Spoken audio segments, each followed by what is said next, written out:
lot of people working from home during the pandemic, a lot of people are using their dining room table as their home office. If you are lucky enough to have a home office, I'm going to show you a few tips that you can use there or at your dining room table to try and make things a little bit easier. You'll notice that when you sit at a dining room table that your computer is not set up the way it is at the office.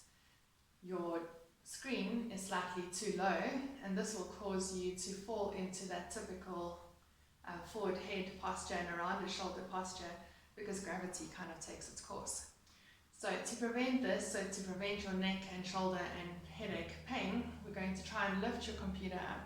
You can use this on a box or a ream of paper that you have lying at home, or otherwise those unused magazines that you've been meaning to recycle. So you bring those slightly forward. You can then lift your laptop slightly higher.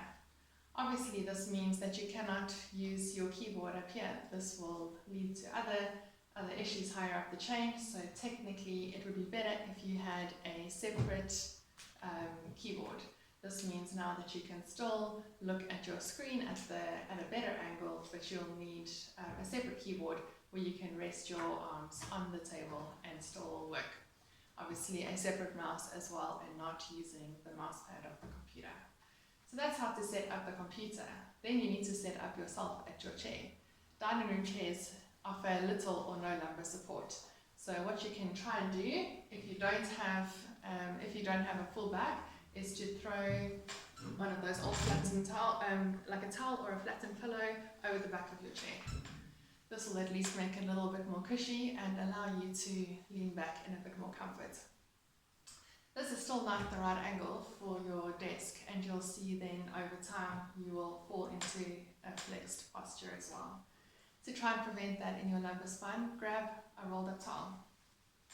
Pop that into your lower back, and this will help to preserve the natural lower back curve that we need in our backs to prevent us from getting tired.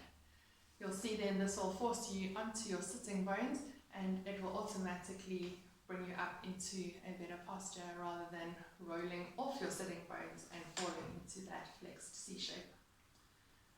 While you're there, then check your feet. Your feet should be flat on the floor. If they are too low, you can lift them up onto a box. I don't seem to have that problem, but check the angle of your hip over here. This should be slightly more than 90 degrees. If it's raised up too high, you'll see it will also push you into that flexed position. So roll yourself onto your sitting bones, and you'll see that that angle is slightly more than 90 degrees. Try and keep that and pop that in there with a rolled up towel, or otherwise a pillow underneath your bum just to lift you up into a raised position. Obviously then, while you're sitting at the computer, you don't have as many distractions at home, unless the kids are home. So there's a tendency to sit for hours and hours and hours and not take any breaks. There are some apps that you can download onto your computer that will shut your computer down hopefully not too often, but every hour or so, that will allow you to get up and take a break.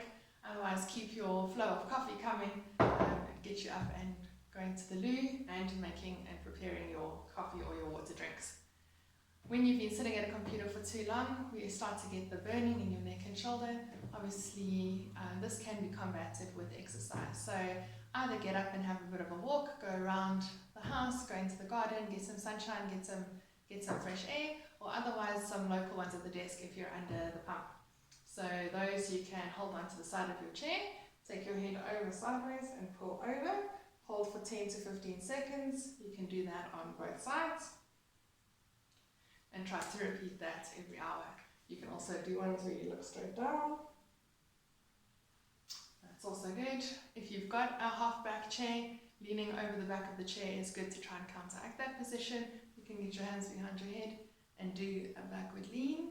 Those are also really nice to open up your chest and to extend your thoracic spine. Otherwise, also the across your shoulder kind of stretches, holding each one for a little while and allow the stretch to do its magic. Good luck working at home, take it easy and be safe.